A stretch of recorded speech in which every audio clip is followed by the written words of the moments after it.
बिस्मिल्लाहिर्रहमानिर्रहीम। नाज़रीन, आज दो इम्पॉर्टेंट डेवलपमेंट्स हैं।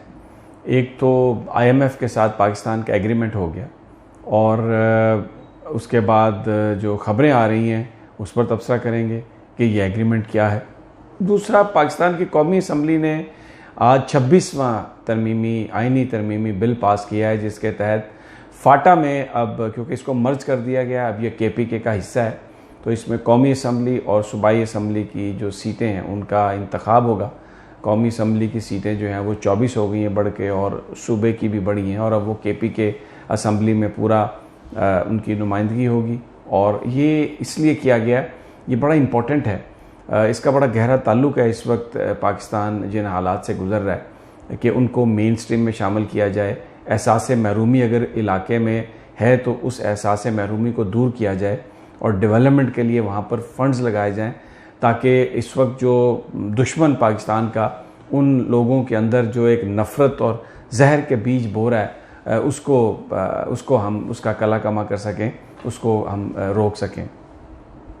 थोड़ी सी मैं आपके साथ बैकग्राउंड में डिस्कशन करूँगा कि अभी इस वक्त जो पाकिस्तान के अंदर जो हालात हैं और जिस तरह पाकिस्तान को मुश्किलों का सामना करना पड़ रहा है, उसकी बुनियादी एक वजह है। उसकी बुनियादी एक वजह यह है कि अमेरिका जो है उसके पाकिस्तान के साथ इस वक्त ताल्लुकात बहुत ख़राब हैं, और अमेरिका और उसके साथी हर वो काम कर रहे हैं जिससे पाकिस्तान को मजबूर किया जाए, पाकिस्तान के इदारों को मजबूत किया जाए, ताकि वो अमेरिका की जो भी कंडीशंस हैं उन पर आकर वो सारा काम करें। और अब जो IMF बुनियादी तौर पर एक पॉलिटिकल बैंक है, और इसके साथ जो एग्रीमेंट है गवर्नमेंट ऑफ पाकिस्तान का, असूली तौर पर तो IMF के पास जाना ही नहीं चाहिए था, लेकिन इमरान खान साहब को उनके साथी घेर के IMF की तरफ ले गए। ये एक पॉलिटिकल बैंक है, और अभी जो खबरें आ रही हैं कि जिसके मुताबिक ये भी करेंसी को मज़ीद डिवैल्यू करना चाह रहे हैं 15% तक, और ये कहा जा रहा है कि अगले चंद माह में या अगले चंद हफ्तों में जो पाकिस्तान का रुपया है डॉलर के मुकाबले में, उसकी कीमत अराउंड 170 हो जाएगी। ये एक ऐसी चीज़ है जो पाकिस्तान के लिए तबाहकुन साबित होगी। और अब जो ये खबरें आ रही हैं कि स्टेट बैंक ऑफ पाकिस्तान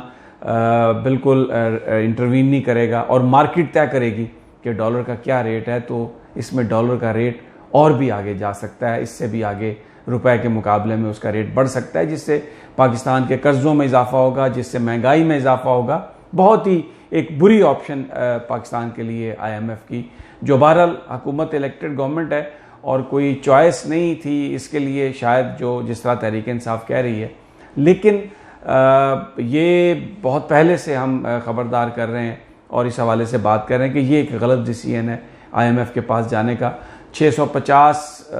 यानी $6.5 अरब आपको मिलेंगे 29 महीने में, और उसमें इतनी कंडीशनैलिटीज़ हैं, उसके इतना ज़्यादा वो मामला है सारा। बुनियादी तौर पर ये पाकिस्तान के लिए सूदमंद नहीं होगा। लेकिन अगर आप थोड़ा सियासी हालात में देखें, आज से 18 महीने पहले अमेरिका ने पाकिस्तान के साथ ताल्लुकात ट्रंप ने उस वक्त ख़त्म कर दिए थे जब उन्होंने कोलिशन सपोर्ट फंड को सस्पेंड किया। फिर उसके बाद जो हाई लेवल जो पाकिस्तान और अमेरिका के दरमियान कॉन्टैक्ट था उसको उन्होंने बंद कर दिया, बिल्कुल ख़त्म कर दिया, और अब तो जो वीज़ा रिजीम है उसको भी चेंज कर रहे हैं। लेकिन पिछले 18 महीने में अमेरिका ने पाकिस्तान पर यह जोर लगाया कि आप तालिबान को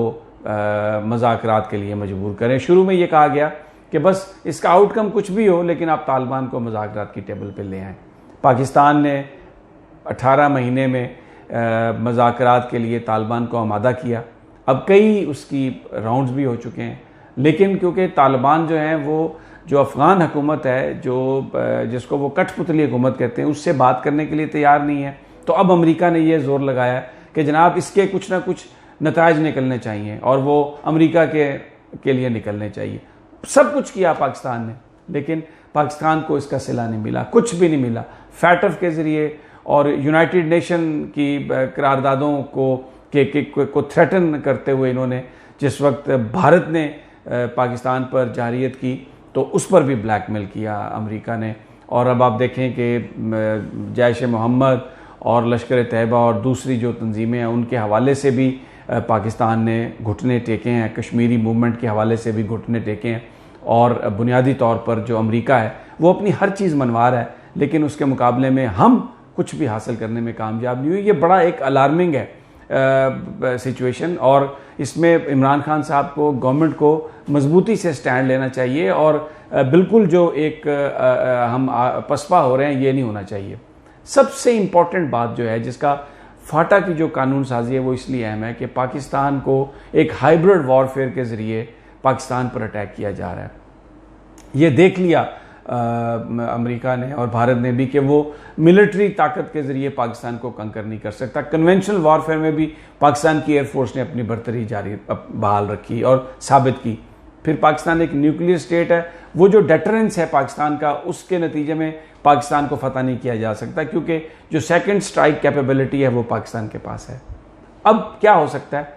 ऐसा प्रोपेगेंडा किया जाए जिसे हम हाइब्रिड वॉर कहते हैं, जो 71 में किया जा चुका है, जो भारत ने किया। मिसाल के तौर पे उस वक्त क्या हुआ, उस वक्त उन्होंने जो एक एहसास महरूमी है मशरक़ी पाकिस्तान में, उसको बहुत हद तक उन्होंने प्रमोट किया। फिर उसके बाद उन्होंने एक बयानिया दिया जिसमें एक ख़ास मनसूबाबंदी के तहत जो 6 पॉइंट्स थे शेख मुजीबुर रहमान के, उसकी भरपूर उसकी प्रोजेक्शन हुई और पूरा उसको फैलाया गया कि 6 पॉइंट्स हैं क्या, जिस पे बंगाली जो कौम थी वो शेख मुजीब के पीछे लगी। फिर उसके बाद पाकिस्तानी फ़ौज की तरफ से जुल्म सितम की कहानियाँ, जेनोसाइड की कहानियाँ इस तरीके से मीडिया में फैलाई गई, इंटेलेक्चुअल्स के ज़रिए फैलाई गई कि पाकिस्तान की आर्मी जो थी उस पर मशरक़ी पाकिस्तान के लोगों का एतमाद उठ गया। अब वो जो तरीका है वो आजमाया जा रहा है इस वक्त फाटा में, इस वक्त बलूचिस्तान में, कि पाकिस्तान की फ़ौज मिसिंग पर्सन को एक इस्तेमाल किया जा रहा है पाकिस्तान की फ़ौज को बदनाम करने के लिए। एहसास महरूमी कि जी जो बलोच हैं, जो फाटा के लोग हैं, उनमें शदीद एहसास महरूमी है क्योंकि वो बहुत पीछे रह गए हैं। बिल्कुल उसी तरीके से एक बयानिया बिल्ड किया जा रहा है पाकिस्तान की फ़ौज के ख़िलाफ़। उसमें सोशल मीडिया को इस्तेमाल किया जा रहा है, उसमें डाटा माइनिंग को इस्तेमाल किया जा रहा है, उसमें गलत आदाद व शुमार आपको नज़र आएंगे सोशल मीडिया पर, छोटी छोटी वीडियोज़ नज़र आएंगी। और फिर जो मेन स्ट्रीम मीडिया के लोग हैं वो भी जब सोशल मीडिया पे आते हैं तो मिसिंग पर्सन के हवाले से, बलोचों के ऊपर जुल्म सितम के हवाले से, फाटा के अंदर पीटीएम को जिस अंदाज में वो आगे लेके आ रहे हैं और पाकिस्तानी फ़ौज को, पाकिस्तान को एक ईवल बना के पेश कर रहे हैं, पाकिस्तानी हुकूमत को भी वो इसी तरह वो बना के पेश कर रहे हैं। फिर इसके साथ साथ बहुत सारी NGOs वो इस काम में मसरूफ़ हैं कि पाकिस्तान के ख़िलाफ़ वो प्रोपेगेंडा कर रही हैं। तो आज जो कौमी असम्बली के अंदर जो बिल पेश हुआ, जिसके ज़रिए फाटा की अब कौमी असम्बली की नशिस्तें बढ़ाई गई हैं, सूबाई असम्बली की सीट्स होंगी, ये एक बहुत ही मुस्बत कदम है। लेकिन इसके साथ साथ जो हाइब्रिड वॉरफेयर है, जो मीडिया की जंग है, जिसमें अपनों को ही अपनों के खिलाफ कर दिया जाता है, अब कोशिश ये हो रही है कि पाकिस्तान की फ़ौज को, पाकिस्तान के इदारों को बिल्कुल बदनाम कर दिया जाए। और वज़ीर आज़म इमरान खान साहब की गवर्नमेंट के हवाले से देखें, एक पॉइंट ऑफ व्यू है कि अगर आप ये कर रहे हैं तो ये ठीक नहीं है। ये एक डेमोक्रेसी का हिस्सा होता है,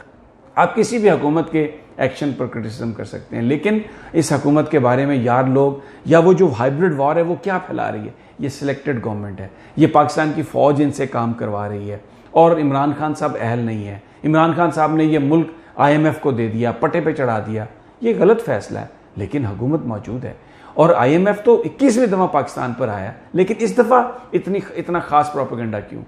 एक ही वजह है इसकी कि पाकिस्तान के लोगों को मायूस कर दिया जाए, पाकिस्तान के लोगों में इस वक्त एक ऐसा तासुर फैला दिया जाए कि वो तबाही की तरफ जा रहे हैं। और ये इस हाइब्रिड वॉरफेयर का मुकाबला करने के लिए कुछ तो इक़दामात की ज़रूरत थी जो किए जा रहे हैं, लेकिन इसके साथ साथ जो मीडिया पे जो लोग हैं उनको ये बहुत ज़रूरी है कि पैमरा